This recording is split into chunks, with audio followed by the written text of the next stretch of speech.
Happy Labor Day, Patriots. God bless you, and welcome to Patriot News Broadcasting. Good to see you, guys and gals. Oh, what a day, what a day. It's been a wild weekend, at least, looking at the news and stuff. This poll you guys did is pretty interesting. Which side do you support more, Palestinians, Israelis, or neither? Most of you said neither.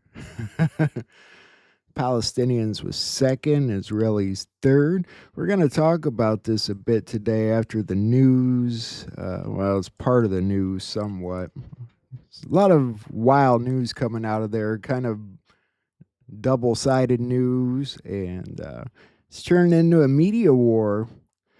Did you guys watch the Juan and Nino episode yet from, was it yesterday? It was the day before yesterday now, wasn't it? Yesterday? I'm off on my days, but I caught the beginning where they were talking about somebody saying that the fight was going to take a lot longer or something. It's an interesting conversation, isn't it? I think Juan said many times that we're coming up on arrests. I don't think we can argue that by any means. I think there's certain aspects of fixing America that'll take, different amounts of time. And some people have a different destination in mind for what they call the end. But aside from that, no, I think we're very close to arrest. Like, I feel like arrest could really happen any time. But I wonder who they were talking about. I didn't catch it.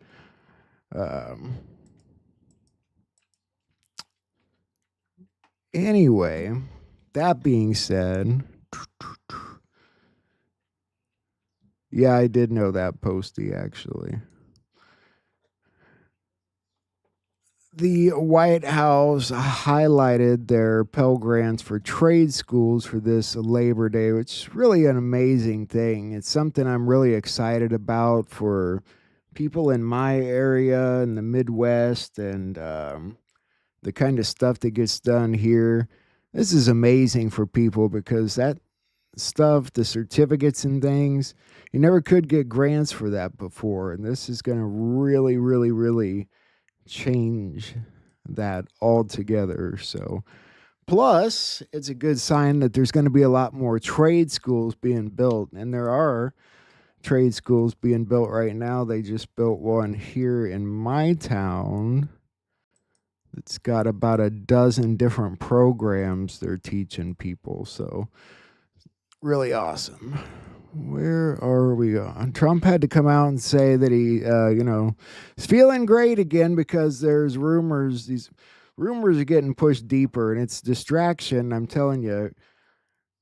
Look at what was in the news today about Robert Mueller being having Parkinson's. He can't testify. Yeah, my ass. We're going to talk about that too. I told you guys that was coming. Democrats are starting to claim that President Trump is no longer running the country, fueling speculation about his health. They're just basically making shit up is what they're doing because their TDS is on full throttle, basically. But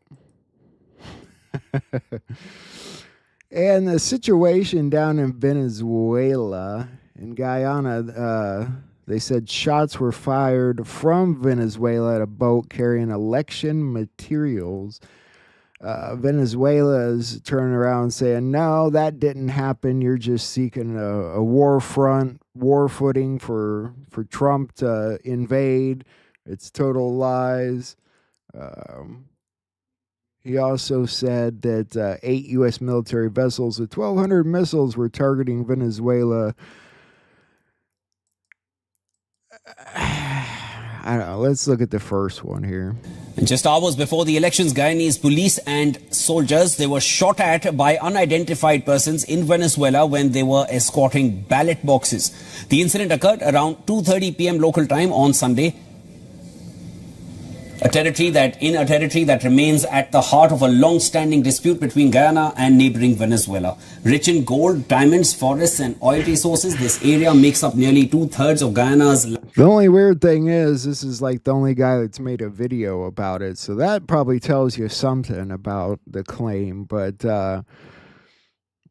you know, if Trump wants war footing, he'll get war footing. But Trump's goal is not to start new wars. He can lock down the cartels without invading Venezuela, and he knows that. Either way, Maduro's issuing his threats. All right, this morning, a new warning from Venezuela's government saying that they are prepared for any attack from the United States. Le digo yo a los imperialistas del norte. I'm speaking to the imperialists of the north. We're getting ready, and we will fight if you dare set foot in Venezuela. We're watching events around the world. Tensions in the Caribbean have escalated after the United States deployed warships near the coast of Venezuela last month, which Washington describes as part of its strategy to fight the international drug cartels. Venezuelan President Nicolás Maduro calls the U.S. buildup as a pretext for invasion. The U.S. government has not signaled any planned land invasion by the thousands of service members being deployed. I hate to say it, but our guys would just absolutely slaughter those people. I mean, those guys look like they've never seen a war. I mean, sure, they see skirmishes and it's on their territory, but man, I don't think they have the skill that our people have or the equipment, frankly. And, you know, this came up yesterday about the earthquake that happened in Afghanistan. They said it was a 6.0. I kind of wonder about that. And the death toll's gone up a lot more than 250. It's past 800 now, from what I gather.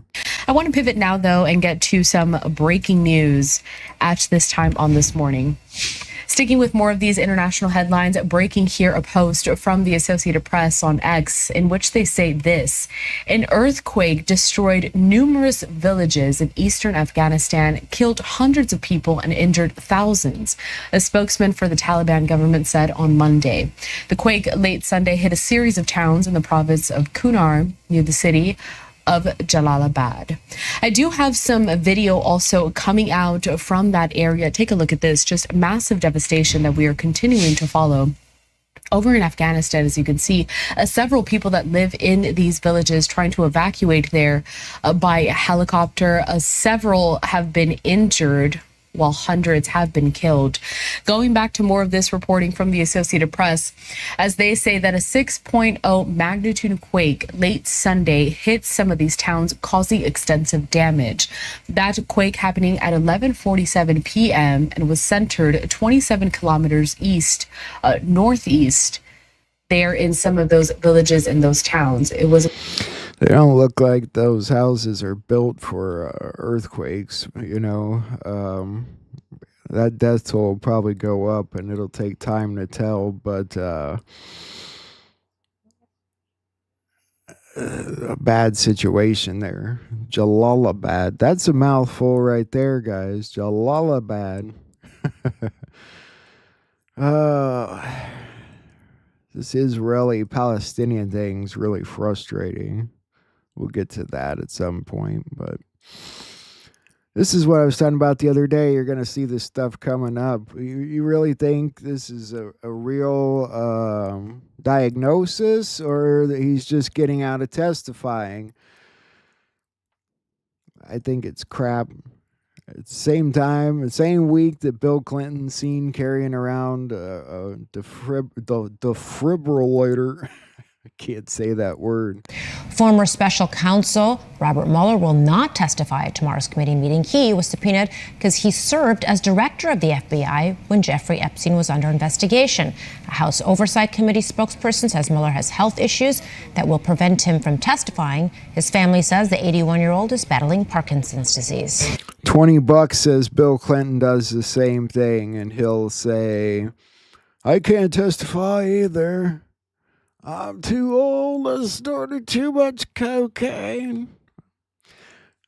I guarantee you. That's what they're going to try. Hillary will be next. She'll be walking around with a cane, watch, or a broomstick. I don't know. Thousands are protesting in Indonesia as the military has been deployed in the capital. Sounds like a situation there. Indonesia has seen another day of anti-government protests. They're being fueled by the death of a 21-year-old motorcycle driver who was killed when a police armored vehicle ran him over at the site of a demonstration in the capital. In central Jakarta, rioters set fire to a 5-story building near police headquarters, while others torched vehicles and attacked government offices. Demonstrators are angry about what they call lavish perks for lawmakers, rising living costs, and the lack of jobs. President Subianto has a lack of jobs. Holy crap. I imagine they've got a lack of jobs there. Good Lord. There's too many people in that area. Australia, you guys got a lot of room. That area is a disaster waiting to happen for real. Let's see.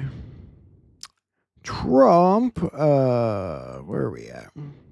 Few people understand is what we do little business with India. Yeah, this stuff with India has been going back and forth, and I've really kind of ignored it, but it's the trade war and oil war, and I don't know what the issue is. I'm going to move past this one. And this story, I couldn't find this story on today. It says the ex-Danish minister jailed over child porn. Wouldn't surprise me. That's the kind of articles we're going to see more of, but we are in a nasty media war right now. God intervened on behalf of Gaza by turning Greta Thunberg's boat around. Fierce Mediterranean winds forced the Gaza-bound flotilla carrying humanitarian aid and hundreds of pro-Palestinian activists, including environmental campaigner Greta Thunberg, to return to Barcelona. And I got this little video of Greta talking before she left. I used to be small and cute, and everyone listened to me. Now I'm fat and ugly, and nobody listens to me anymore. So I'm going to Gaza. Don't try to stop me, okay? I'm leaving now. Bye-bye. She would make a great boat anchor. Anyway, Apple will update software on the iPhone 12 handsets across the EU to lower the power of their radio transmitters, it said Monday, after Brussels confirmed the device does not meet health standards. Does that mean it's too powerful? Or why don't they talk about that over here? Or do we have those standards? Somehow I doubt we do. I say that as my iPhone sits nearby somewhere. I really never set out for an iPhone. It's just somebody had one for sale and I needed a phone. Britain's government announced Monday it was suspending a scheme enabling families of refugees already in the UK to apply to join their relatives as it tries to reduce irregular immigration. They've got some immigration issues over there, all right, and this Gaza situation is not going to help. That area, it sounds like it's been cut in half, honestly. Nestle fired its CEO over a relationship with a direct subordinate. Uh-oh.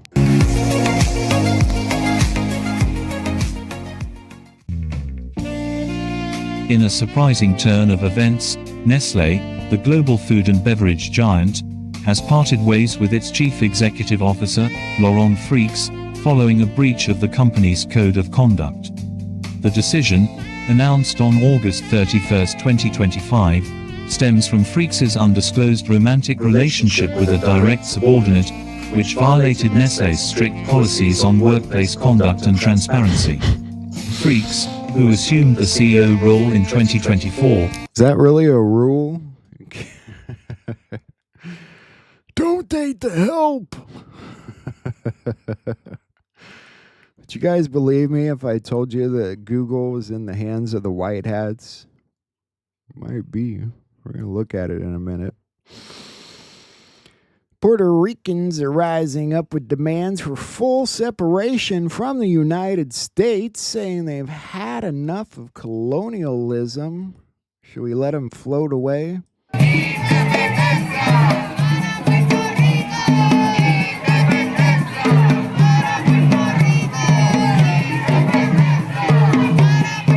It's May 31st, and we're standing here in front of the San Juan Capitol, the seat of the legislative branch in Puerto Rico, where hundreds of people have gathered to participate today in a march for independence. And we're here today to reclaim our fight for independence and understanding that independence is not independence unless we have full and complete control over our archipelago as workers. Organized by various social and political organizations, the demonstration seeks to draw attention to Puerto Rico's colonial situation and its unjust and unequal relationship with the United States. I'm tired of what's going on. You guys have nice weather there, all right? I mean, can we get real? That weather does look nice. I wish I was on an island. In Michigan, Republicans expose a $5 billion budget fraud scheme. Fraud? It's more like fraud, including 4,277 phantom jobs and laundered taxpayer funds. Michigan. One of the biggest frauds we've uncovered in Michigan. We've identified $5 billion of waste, fraud, and abuse in the state budget. A lot of people are very, very concerned. Oh my gosh, to have a budget that's under $80 billion, you must have had to gut a lot. Nope, we didn't have to gut. We just had to cut 4,277 phantom jobs. You guys realize what a scandal this is? People should be prosecuted for taking money that was appropriated to hire employees and using that money for another purpose entirely. Gender reassignment surgeries for prisoners. There are programs in there that don't even exist, and they're funding them. Like the Starbase, I mean, that was eliminated a few years ago, and they still fund it. We get rid of the arts and culture grants. They're real waste. I mean, you look at what they are. Glass blowing, barbershop quartets, all kinds of things, really. It's incredible the things they got away with calling it arts and culture grants. See, that's why Winnie Brinks doesn't want to get in the... You guys need some new accountants in Michigan. If any of you are looking for an accounting job... Take a drive up north. We missed that. You mean the Starbase thing? It shut down 2 years ago and we're still funding it? Good Lord. And there was a train derailment in Fort Worth last night, I believe it was, which prompted a shelter-in-place order for a small amount of time. There's typically something clanging on the tracks at Union Pacific's Davidson Yard in Fort Worth. The trains are loud. People who live over here are used to it. I'm so used to hearing noise back here, you just tune it out. But Sunday, there was something different about the sound coming from the rail yard. Caught the tail end of it actually falling over. Mackenzie Smith was outside with her dogs when she heard a louder than normal bang around 10 this morning. I jumped up and I kind of looked over. I could probably see 8 train cars turned over and then the bellow of smoke. She says she watched several cars tip over from the view in her backyard. Train car wheels were off the tracks. Smoke started pouring out right after. I've not felt at risk of any of that, like all day even. The only time I kind of raised my eyebrow a little bit was when they knocked on the door and said, please stay inside. I think they may need some train yard workers there in Fort Worth if you're looking for a job. Somebody probably just got fired. Oh, Labor Day. These stories, I swear, some of these in a bit get a little bit wild. In Japan, they're protesting, demanding the deportation of all illegal immigrants. It seems to be the theme around the world lately.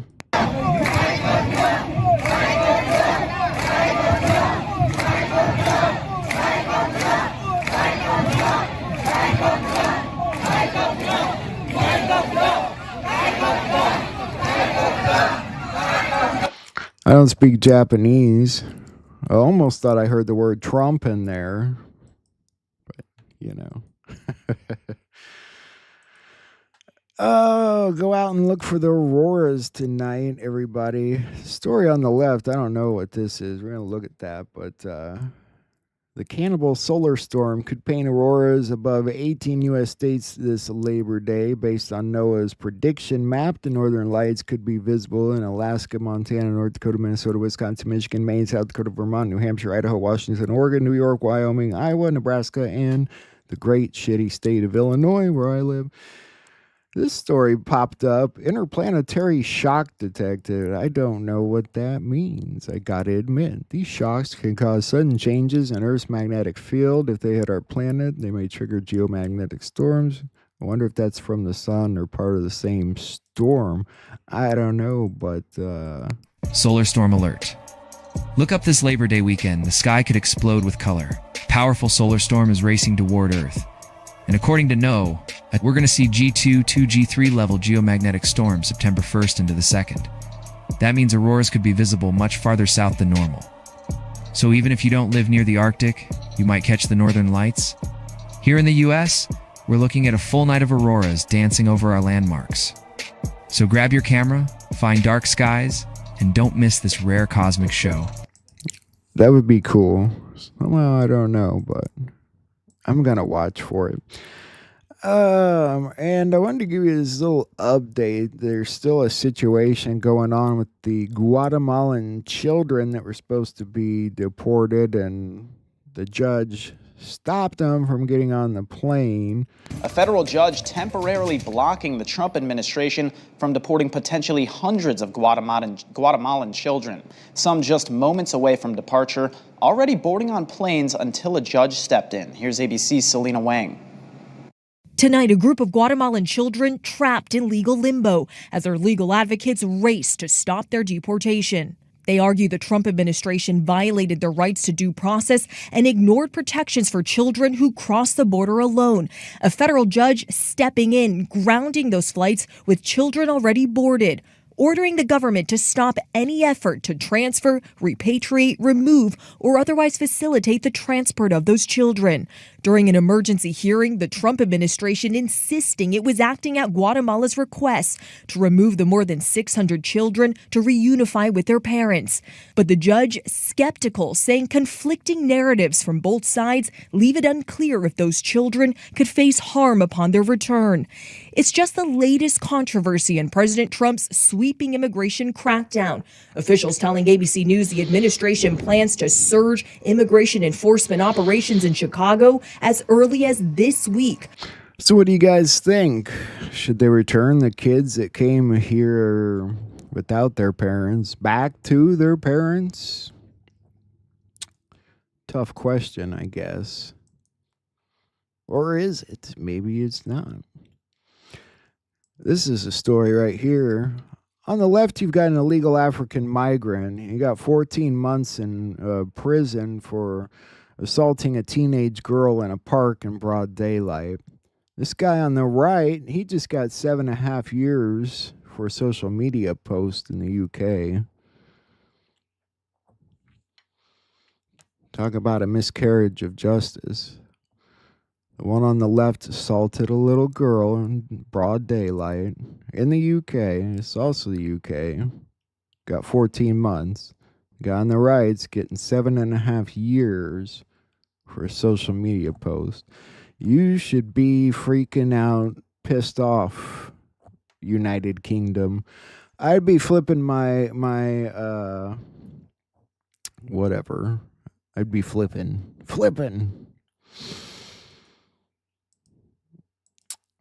I live here and it makes me flippin'. Alligator Alcatraz is having a little bit of issues too, even though they're emptying it out allegedly. There's an officer who worked there that's come out and said the conditions were inhumane and terrible, not including the gators. Since the so-called Alligator Alcatraz opened, we've been hearing similar complaints. Conditions that they're going through, they're horrible. This place is a cage. From detainees, their families, and Democratic leaders. Somebody's going to get hurt. Tonight, only on 6, you'll hear from a woman who says she worked inside the facility. NBC6 politics reporter Hansel Vella has been covering the detention center since it opened and now brings us this exclusive report. This woman says she arrived at the facility on July 6 and spent a week working inside before she got sick and then had to isolate. I thought it would get better, but it never did. This is Lindsay, and this is how she describes what she saw when she spent a week working at the controversial Alligator Alcatraz. It's inhumane the way that they're keeping their residents. We're using her first name because she worries about her family's privacy and online harassment. When I got there, it was overwhelming. She shared her state of Florida credential, which lists her position as a corrections officer. They said it was going to be 5 days on, 2 days off. She also provided us with a copy of her contract with Garter World Federal Services, a security company reported as one of the vendors at Alligator Alcatraz. A job posting on the company's LinkedIn account shows they were hiring for the position a month ago, offering $26 an hour. I was aware that it was going to be the Alligator Alcatraz. While Lindsay knew she was going to be living in a shared trailer, she says the conditions were rough for everyone there.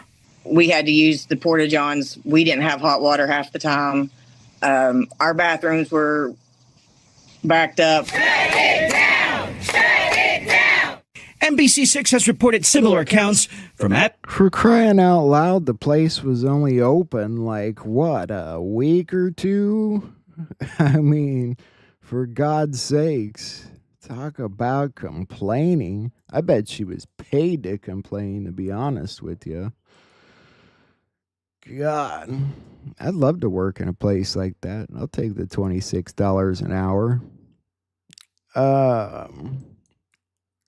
And this, let me tell you, now they're complaining that all the deportations that Trump's doing has left all these open construction jobs with no one to fill them.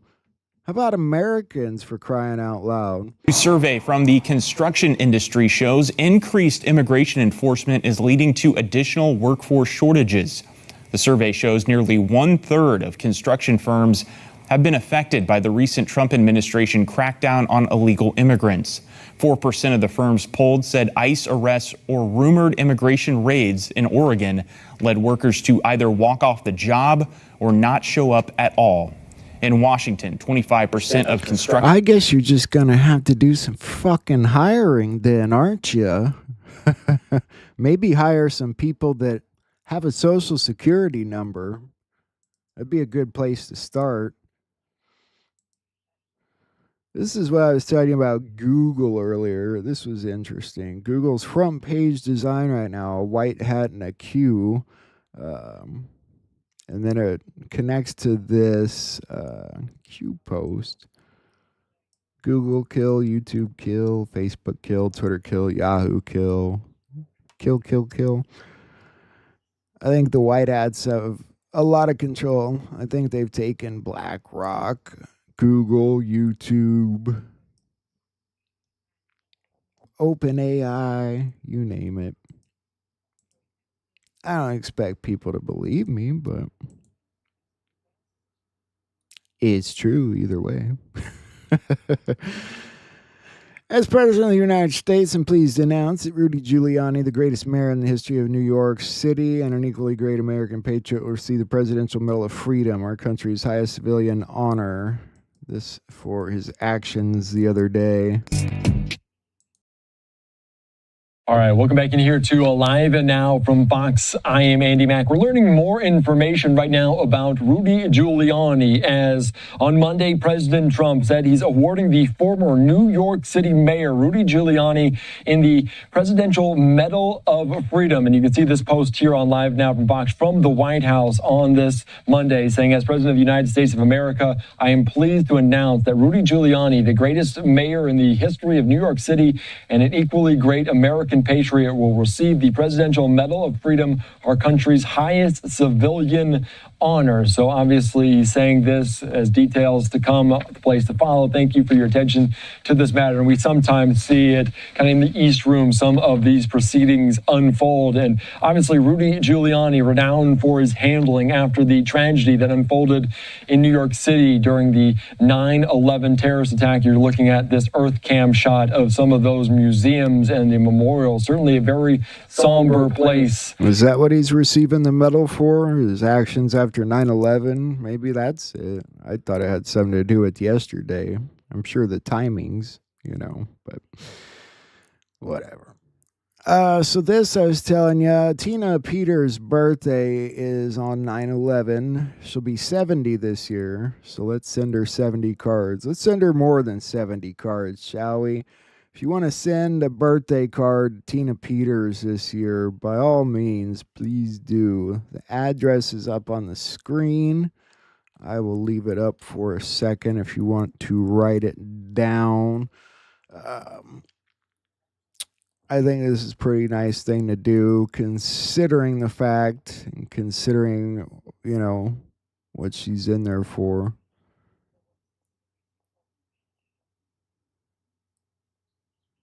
A sad situation. Tina Peters. One person that doesn't deserve to be in jail. Send her some cards, guys. And I have a wall behind me that says, you gals and guys know how to send cards.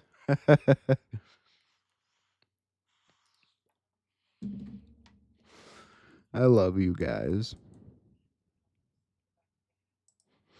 All right, here we go. This was an interesting post. There's nothing suspicious about changing your name 3 times, is there? This is JD Vance. Born James Donald Bowman, switched his name to Jimmy Hamill, then JD Vance.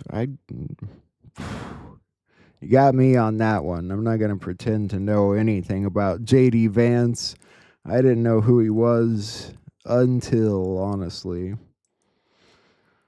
President Trump is calling on drug companies, including Pfizer, to release all COVID drug data to prove whether Operation Warp Speed was really as effective as advertised, saying it's very important that drug companies justify the success of their various COVID drugs. Many people think they are a miracle that saved millions of lives. Others disagree. With CDC being ripped apart over this question, I want the answer and I want it now. I've been shown information from Pfizer and others as extraordinary, but they never seem to show those results to the public. Why not? They go off to the next hunt and let everyone rip themselves apart, including Bobby Kennedy Jr. and the CDC, trying to figure out the success or failure of the drug company's COVID work. They show me great numbers and results, but they don't seem to be showing them to many others. I want them to show them now to CDC and the public and clear up this mess one way or the other.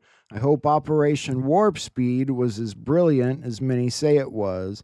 If not, we all want to know about it and why. Thank your attention to this matter.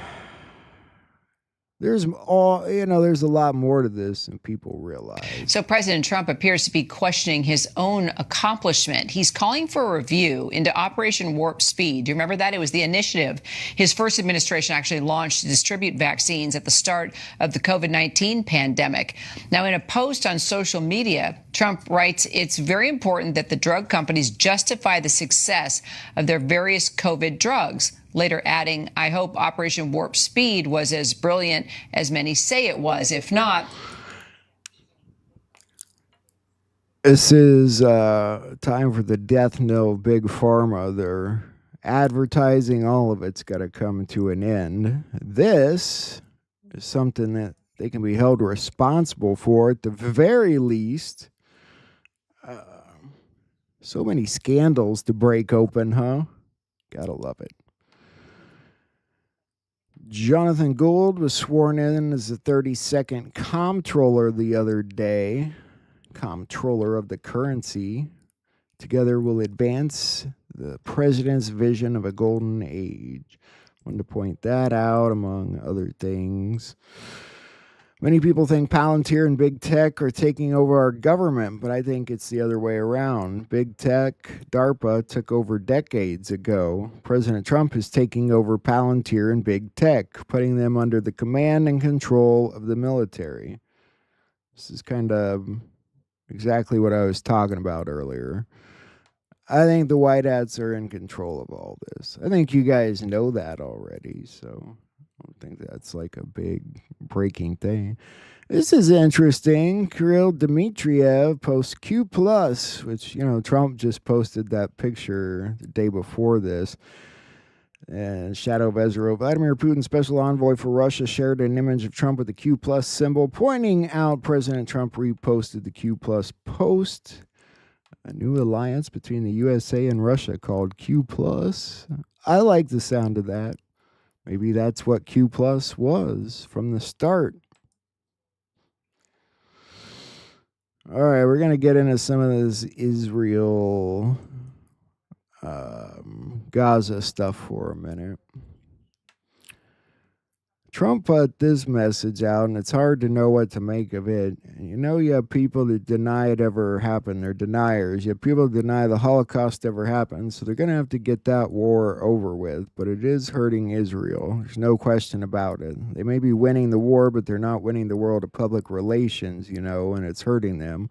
But Israel was the strongest lobby 15 years ago that there's ever been, and now it's been hurt, especially by Congress.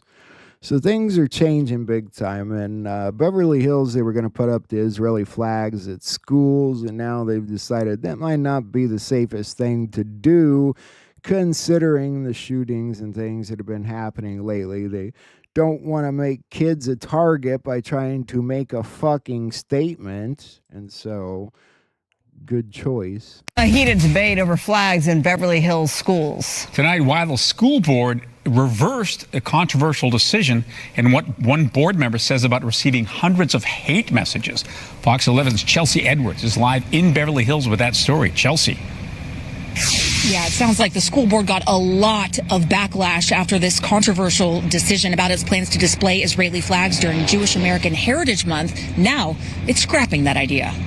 The motion passes. The resolution has been adopted. With that, the Beverly Hills School Board votes to revise a controversial decision that sparked a firestorm. Now, Israeli flags will not be displayed in the district schools. And of course, it's not just about the flag or Beverly Hills by any mean. This story was also in the news. It ties into it all with Iran. They say they've dismantled a Mossad cell made up of 8 agents that are accused of plotting bomb attacks to assassinate senior politicians within Iran. That's where we're going to start as we move deeper into this topic. There's not much to see from that. That's not what I wanted to play. Did you hear what Mossad just did to Iran? This is wild. And I got the full story for you. So get this. Israel takes out Iran's top emergency military commander. Boom, gone. 3 days later, they take out his replacement too. Well, Iran starts freaking out over all this and says, all right, well, this time we're going to keep the next guy's name a secret so that you can't take him out as well. But Mossad, the Israeli intelligence agency, was like, oh, really? You think that we're not going to figure it out or already don't know? Well, Mossad goes on X and turns this whole thing into a game and says, guess who the new commander is? We already know, but let's see if you can figure it out. Well, thousands of people start replying to this post.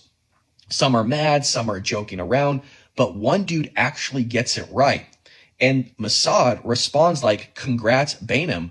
You got it right. DM us to claim your prize. Turns out the new secret commander is Ali, the former IRGC Air Force bigwig, already sanctioned by the United States. And the guy who guessed him right, he's like, look, I don't work for anyone. I just want freedom for my people. But here's the crazy part. Now Mossad is saying hundreds of Iranian soldiers are secretly messaging them saying, look, we're fed up with the regime. We're over all this. We want out. Some are even saying, hey, we haven't been paid in months. So they're looking for their money. Well, Mossad then comes out and responds, if you're broke, you get priority. This isn't just spy games anymore, folks. This is like psychological warfare on full display. It's like a Hollywood film. Israel's good at psychological warfare. The Mossad will play that game. And it wouldn't surprise me if they had people working inside of Iran whatsoever. But this game's only dangerous for the kids who are dying in the middle of it all. And now the messages coming out are entirely back and forth, and it's getting hard to tell what's true and what's not. This was posted everywhere today. Trump to offer Gazans $5,000 each to leave for 10 years. I couldn't tell you if there's any truth to it or not. Donald Trump just dropped his big idea for Gaza, and it's not peace, it's real estate. He wants to put Gaza under U.S. trusteeship for 10 years and turn it into, wait for it, the Riviera of the Middle East.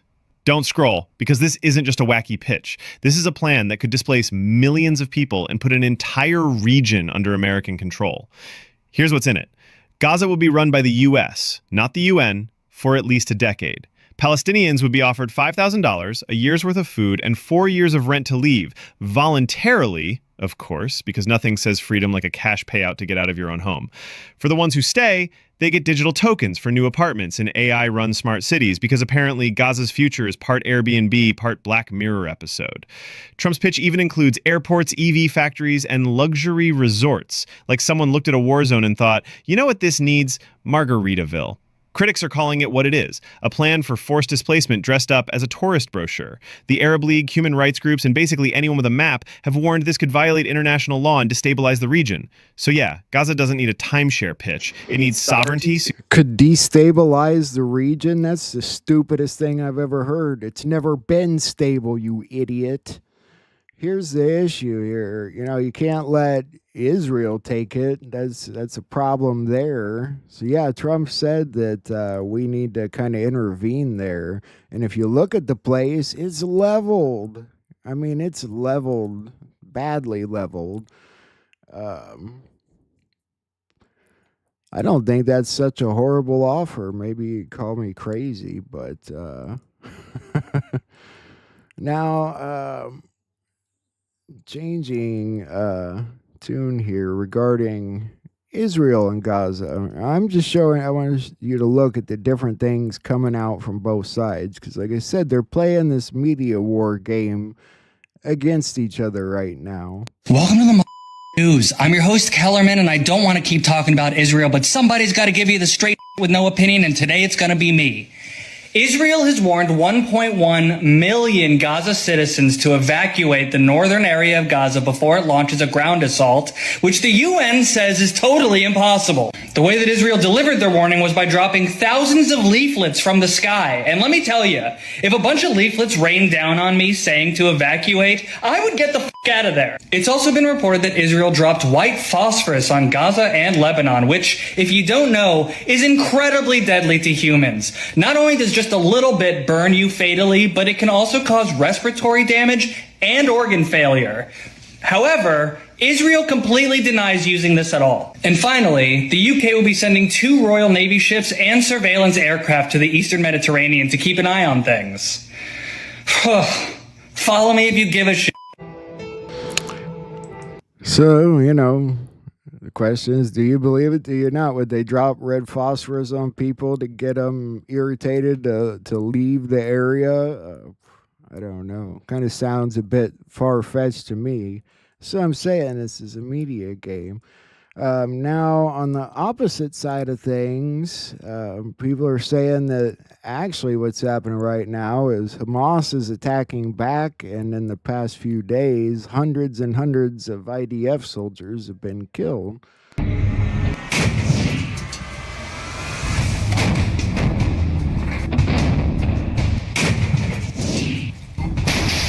Allahu Akbar.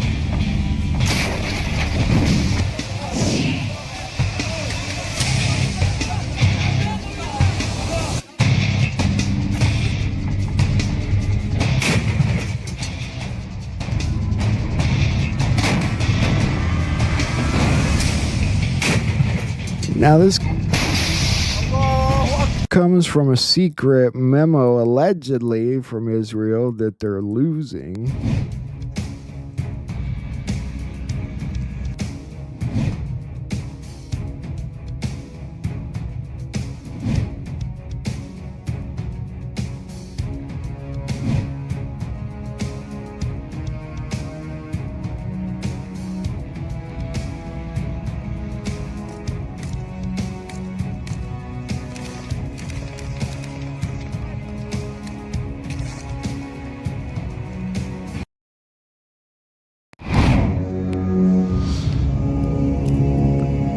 I will point out, notice they're both from the same channel.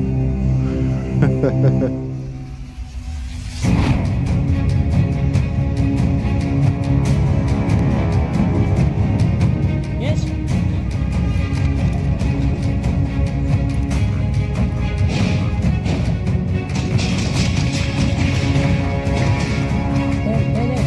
Finish.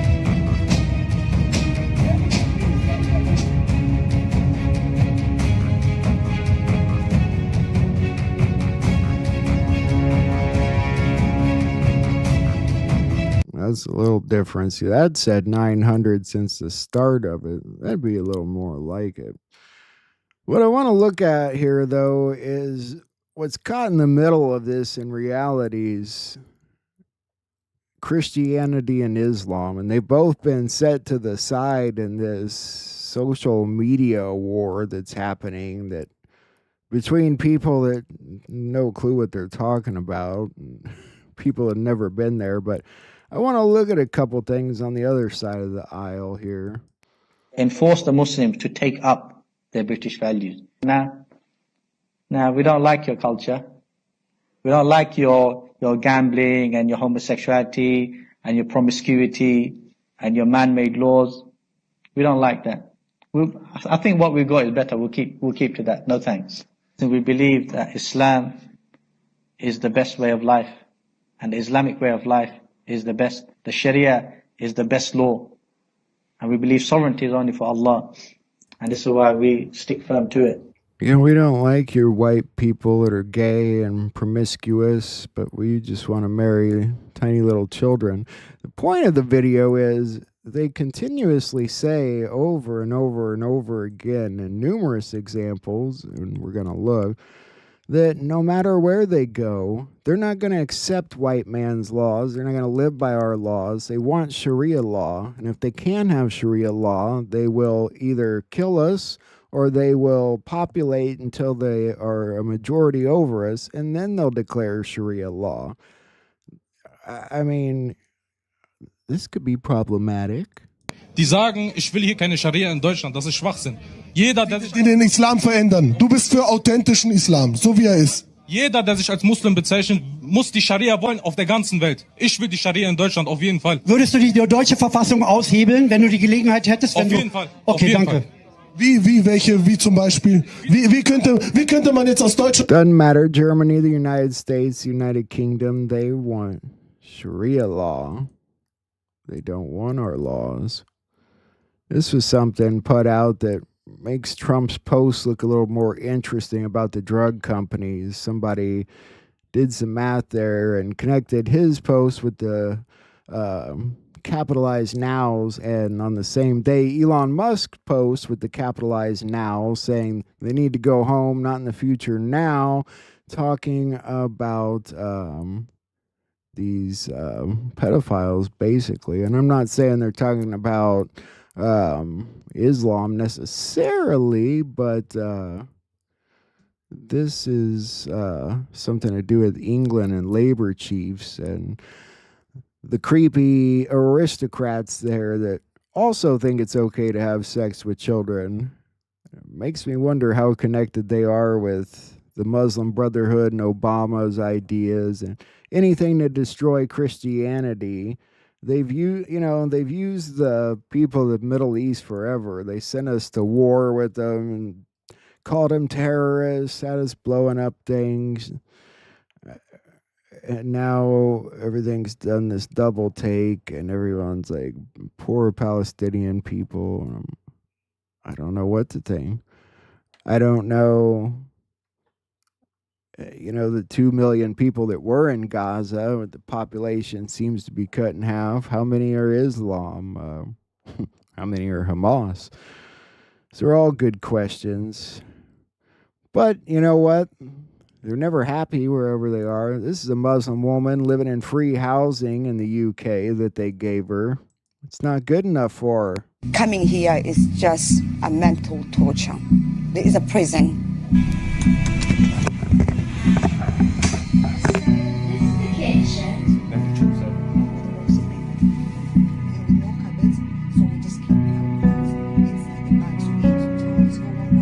This is wrong. This is wrong. What they're doing to people is wrong. Trust me, it's not the right thing to do. Because how can you be at home and you can't even live like home? 3 kids are sleeping in one tiny room. I can show it to you. Me and my baby were sleeping there. This place is just a ridiculous place. It looks like a home to me, and for free, for crying out loud. Go home then. They could ever offer to anybody. This is a place for animals, not for human beings. Because human beings deserve to be in a home. This is a container. It's where people keep their storage. We are not animal. We are not storage. We are not furnitures. We are human. We have life too, you know. And this is just ridiculous, seriously. What about the thousands of actually English people that are homeless? They don't get free homes, do they? They'd kill for that home. I could think of lots of white English people that would love to have that free home. This is a video that was put out by the IDF on Facebook, allegedly, of them interrogating this guy that's supposed to be from Hamas. This is interesting. Some people think they forced him to say what he's saying. You got to be the judge.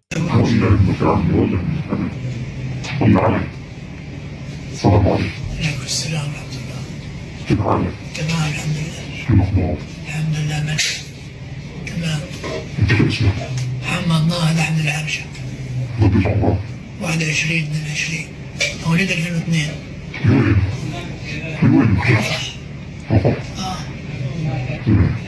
صليت على اليوم صليت الحمد لله خلاص انا تعب نقرا بعدها تفضل قول اللهم صل على سيدنا محمد بسم الله الرحمن الرحيم رب العالمين الرحمن الرحيم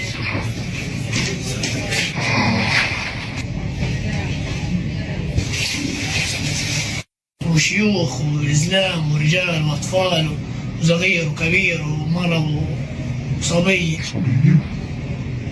شو عملوا فيهم؟ قتلوه ايش ممنوع؟ حسب الدين ممنوع هذا كله اللي بيصير الخطف والزنا والهذا كله ممنوع كيف بيعملوا هيك؟ كيف صنعوا رؤوس؟ قطع رؤوسهم كان حماس بعد ما قتلوا الناس قطع رؤوسهم جنبهم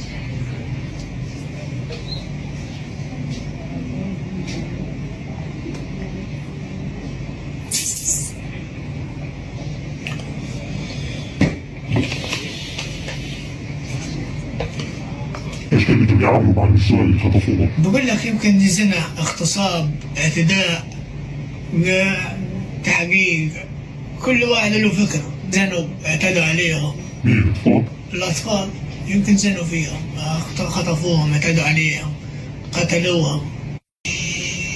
It's confusing, isn't it? Because at first it made it sound like he was saying that Hamas was killing the people that were hurting women and children, but then he turned around and was saying that they were hurting the women and children.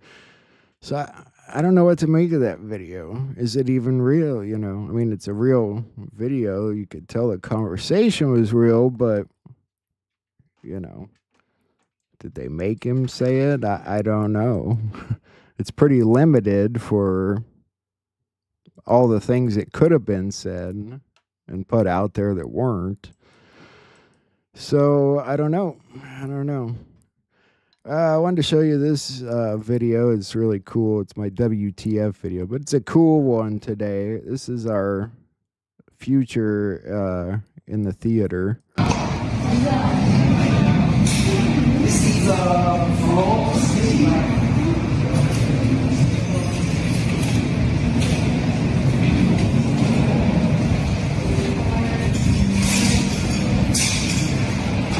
This is the real salon since Monday.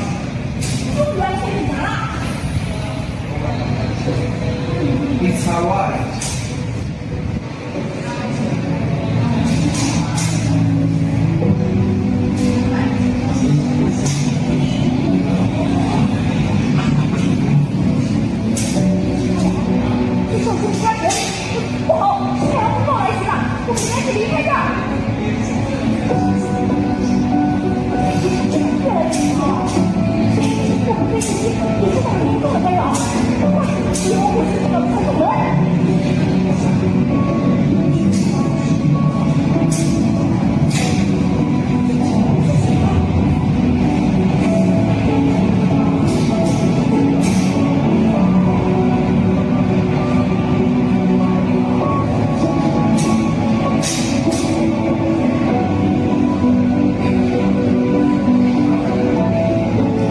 I'm in. It's sort of like IMAX with a twist. It looks awesome, honestly. Pretty cool. And I wanted to share this cool little quick video from Tucker. We'll get back to some interesting news, and then we'll get on with the night. So you said that angels in the New Testament, and perhaps also in the Old, but angels are described as present in our world. Yes. Like we will mistake angels for people. Could very well. That's right. That's predicted. So do you think that happens? Yes. And if so, can you give us an example? And what would be the purpose of that? Yeah, it's interesting. In the book of Hebrews, it says that we will do it unbeknownst to ourselves. So in other words, the implication is that we will have angelic encounters, but we won't realize they're angels. And I think that does happen. Now, I have a couple of cases in my book. One is a pastor who is driving his car in Ohio. He loses control of the car. He hits a telephone or an electric transformer kind of a pole type of thing. The wires fall down on his car. The doors are jammed shut. The electricity is coursing through the car, so much so that the windshield starts to melt, and he's trapped in this car. He doesn't know what to do. And he begins to pray, God, I'm stuck. I don't know what to do. And a man, scruffy kind of guy, comes walking up to the car. And he opens the car, whose doors were jammed. He opens the door. He reaches in. He lifts out this pastor and takes him about 50 yards away from the car, which then explodes. And he says to the pastor, he says, you're going to be okay. You're okay now. But the police are on their way, and I can't be here when they get here. So just know that you're okay. And he walked away and disappeared. Now, the people, the medics who came, the emergency technicians and so forth that came as a result of the accident, and they look at the car and say they can't explain how this is possible that somebody could have opened that car door and not been electrocuted and rescued this pastor. And yet it happened. And the pastor says, I believe it was an angel. Well, maybe, could have been. How do you prove something like that? But I mean, how do you explain it away naturally? How do you explain it away that he's able to come, grip the car door, and open up this car that had been jammed shut? So I think, there are cases where I think the logical explanation, the most reasonable explanation, if you don't rule out the supernatural at the outset, is that it was an angelic encounter. Amazing. It's hard to prove a miracle, isn't it? And yet we know that they happen to us all the time. It's just one of those things that you know it when you see it, when it happens, and you don't expect anyone to believe it, but all right, moving into our Labor Day updated news here. A 16-year-old mistakenly was shot for an intruder, or was mistaken for an intruder and shot while trying to enter his own home. We're going to see more of these gun stories, like it or not. I'm not going to debate whether they're real or not, but they sort of told us it was coming. Following breaking news out of southeast Atlanta, where police say a 16-year-old was shot and killed after being mistaken for an intruder at his own home. Happened early this morning on Mulberry Road. Good Day's Mark Teichner is joining us live at the scene now with the latest on what we know. Mark?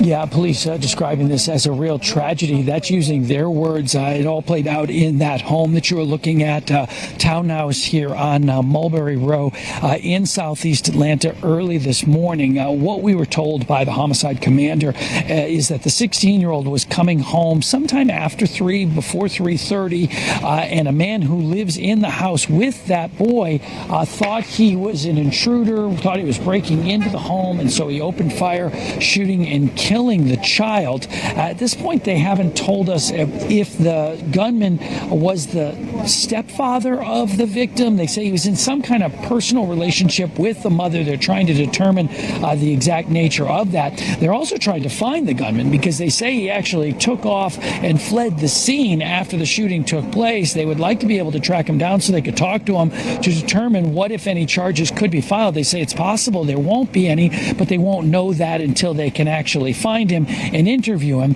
We did talk with the homicide commander about just how terrible this whole thing is.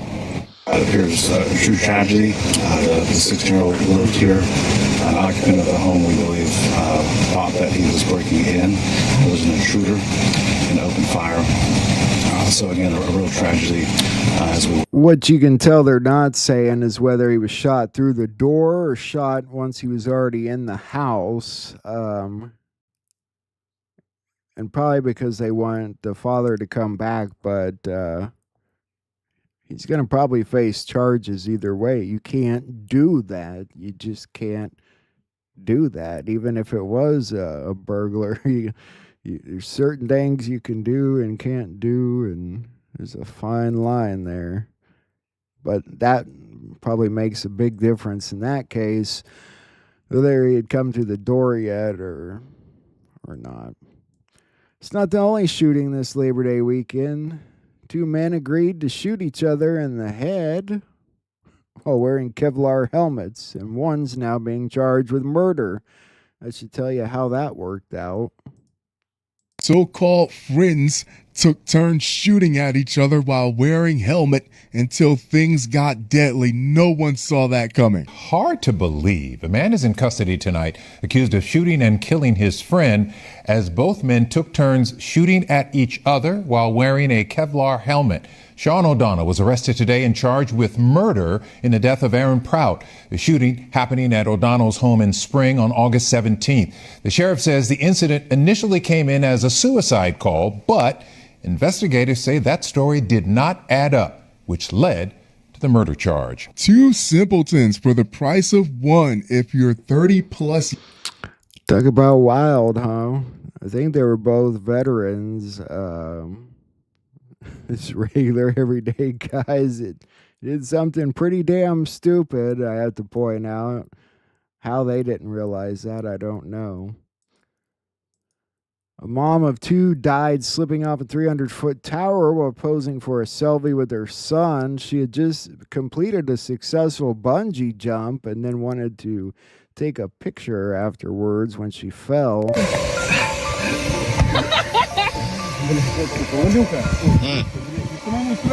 Давай. Илюх, посчитай. Так, рации нету. Погнали!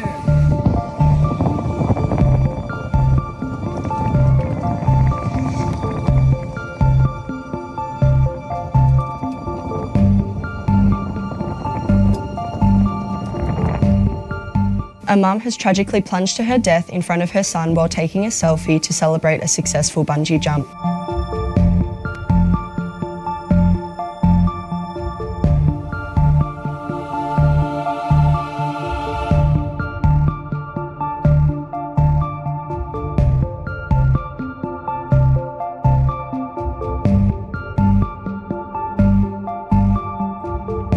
It's pretty tragic right there. It's sad, though, how many people have died trying to take selfies. In every, sad to say, stupid way you can imagine. A plane carrying the EU's top leader was targeted by an alleged Russian GPS jamming device. Was it the Russians, though? A plane carrying the EU Commission President Ursula von der Leyen was targeted by GPS jamming while trying to land in Bulgaria. A spokesperson has said it's believed the interference was carried out by Russia. The plane landed safely after the pilots used paper maps. Senior international correspondent Melissa Bell has more on this from Paris. So, Melissa, good to have you on. What more do we know about what happened here? I mean, pilots reverting and resorting to using paper maps just shows the incredible jamming that occurred here, where the plane systems, essentially the GPS systems, went down. Froze, that's right. We only found out about this today as a result of the Commission speaking out about it, Eleni, after getting word from Bulgarian authorities that this GPS jamming was, they believe, the work of Moscow. But it happened, of course, on Sunday. This is part of Ursula von der Leyen, Europe's top leader, of course, the Commission President's whistle-stop tour of Eastern Europe, designed specifically to shore up support for Ukraine. On this tour, as she landed in southern Bulgaria, this incident on what was a charter plane, the Commission's also recognized that they don't know whether she herself was specifically targeted or the plane in general, but certainly very concerning. As you say, the pilots having to resort to paper maps to land the plane safely. So they don't know if they were targeting her or the plane, but they know it was Russia for sure. Give me a break. I have a feeling that's a made-up story, but I don't know, guys. The cause of death has been revealed for a U.S. attorney who was found dead months after she quit as Trump was being sworn in. This Biden-era attorney. This morning, a cause of death has been revealed in the death of Jessica Aber, a former federal prosecutor. The 43-year-old was found dead in a home in Alexandria back in March. According to the Virginian Pilot, an autopsy reveals she suffered from, quote, sudden unexpected death and epilepsy. In the days after her passing, her family and Virginia State Police did say that they believe she died from natural causes. Aber resigned from her position one day after President Trump was sworn into office for his second term. All right, folksy. That concludes our news portion of the show today. Let's see what we got lined up for tonight. So I got a lot of things for us to look at.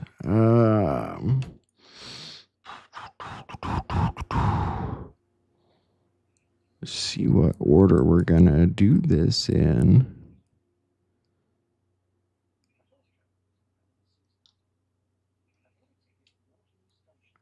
I think we're gonna start. We're gonna look at something from Ivan Raiklin tonight, Sheila Holmes, and Bo Polney. I can't remember what this is. This might be Bozy. Let's take a look.